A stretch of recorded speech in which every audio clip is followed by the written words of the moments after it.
هم عید میلاد النبی شتا یا عید میلاد النبی نشتا آسان خبره ده خپل جمعات کې ودرېګا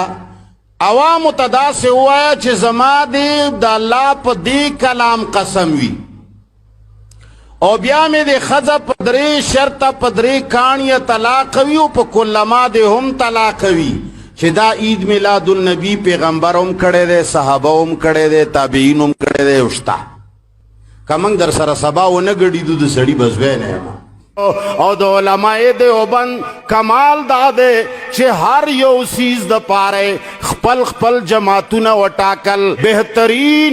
بهترین مجاهد مولانا فضل الرحمن دامت برکاتهم بچے پاسے دو درې زلے پہ ردو کو کئی ہر محاذ باندی جنگی گی اللہ داسی جامع صفات پدی دیوبند کے پیدا کری دی چی خلق ورتا ہے استاد جشن عید میلاد النبی صلی اللہ علیہ وسلم دا پس منظر سر اختلاف تی او که دا الفاظ دا جشن عید میلاد النبی صلی اللہ علیہ وسلم سر دا اختلاف تی کستا اختلاف دا جشن عید میلاد النبی صلی اللہ علیہ وسلم دا پس منظر سری نو پا جشن عید میلاد النبی کی خو تلاوت دا رب ذوالجلال دا عظیم کلام کی گی او پا جشن عید میلاد النبی صلی اللہ علیہ وسلم کی خو ذکر رسول کی گی یرا اغا خو با دا طولنا لوی او کم بخت انسان وی چی اغا خلقو لقسم و طلاق پا دی خبر باندے ورکی چی حضور علیہ السلام دا قرآن عظیم شان تلاوت کڑے دے او کنے دے کڑے حضور علیہ السلام پا خپل باندے خپل ذکر مبارک کڑے دے او کنے دے کڑے او بیا پا دی مروجہ محافل دا میلاد شریف کے خوستا اکابرینو پا خپل باندے لکلی ستا مشرانو پا خپل باندے کڑی چی پا دی کے ذکر رسول کی گی زکا تا پا خپل باندے وے چی دا علماء دیوبند چی کم تحقیق تے او کم محققین دے انسان ورطا گوتا پا خپل باندے شی نوستا دا خپل اکابرینو مشرانو دے تحقیق تا گوتا پا خپل باندے شا زکا چی ستاسو مشر مولوی اشرف علی تانوی الدیوبندی ملفوظات حکیم الامت حصے اول صفحہ نمبر 336 باندې لکلی د میلاد شریف متعلق جیسے مولود شریف کالجوں میں جائز بلکہ واجب ہے اشرف علی تانوی وہی میلاد شریف مولود شریف پا کالجوں کی جائز دے بلکہ واجب دے ولی واجب دے کیونکہ اس بہانے سے او کبھی رسول اللہ صلی اللہ علیہ وسلم کا ذکر شریف اور آپ کے فضائل و معجزات تو سن لیتے ہیں تو اچھا ہے اسی طرح حضور صلی اللہ علیہ وسلم کی عظمت و محبت ان کے دلوں میں قائم رہے ستاسو اکابرین چتوے دا دی تحقیق تے انسان گوتا پخل باندشی اغی پخپل وی چی پدی مولود شریف کی پدی میلاد شریف کی ذکر رسول کی گی او کتا خام خواد طلاق و دا قسم خبر کے زوے مخر قسم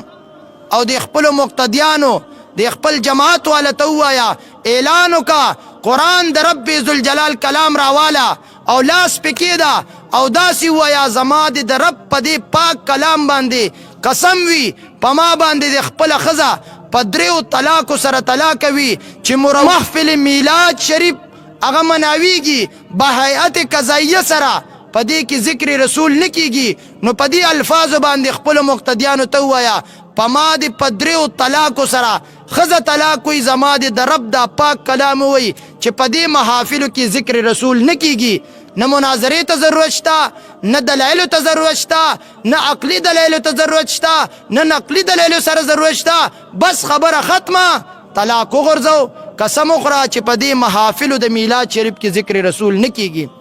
او کنا ستا اختلاف دا الفاظ دا جشن عید میلاد النبی صلی اللہ علیہ وسلم سری نو بیا یاد ساتا زکتوے زمونگ دا کابرینو تحقیق تا انسان گتا پخل باندشی نو بیا لگ مخ کے لڑشا چکل استاسو پا دارالعلوم دیوبند کی 100 سالہ جشن دیوبندو پاک کا 100 سالہ جشن دیوبند کی اگر رویداد کتاب کی دیار لسم صفحہ باندے پاگا 100 سالہ جشن دیوبند کی دا اندوانو مشرہ اندرا گاندری د خپل جملو غیر مسلمه هندوانو سره ستاسو مدرسې تراغه او په هغه پاک منبر رسول باندې کېناستا هغه ستا مشران تبه هغه محققینو ته انسان ګوته پخلی شي هغه ستاسو په نظر کې د علم غرونه ښکته کېناسته او هغه هنده به غیر مسلمه ښځه په منبر باندې کېناسته. استانه تپوس کوم دکه جشن دیوبند چې غیر مسلمه سړی م پکې و غیر مسلمه ښځه م پکې وه بې پرده پکې ناسته وه، آیا دا جایز دی او که ناجایز دی؟ بیا خو چې کله ستاسو خبره شي نو بیا خپلو کې راجمع شي چې یاره اکابرین دي یاره مشران دي، سکوت افضل دی. زه ویمه اوس طلاق او قسم وغورځو، آیا د رسول الله علیه السلام په دور کې د هجرت نه مخکې یا د هجرت نه رستو کله یو تقریب یو جلسه داسې ښودلی شي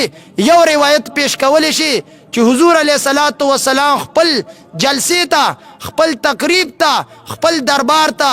غیر مسلمه سړی راوستی غیر مسلمه ښځې بې پردې راوستی او په خپل منبر باندې کېنولي؟ آیا صحابه کرامو چرته دا مضموم عمل کړی دی کم چې ستا محققینو کړی دی؟ آیا تابعینو چرته دا بد عمل کړی دی کم چې ستا هغه محققینو کړی دی؟ آیا تبع تابعینو چرته دا ګنده عمل کړی دی کم چې ستاسو محققینو په خپله مدرسه کې کړی دی؟ آیا په خیر القرون کې چرته یو روایت ته ښودلی شي چې په هغه جلسه کې په هغه تقریب کې غیر مسلمه سړي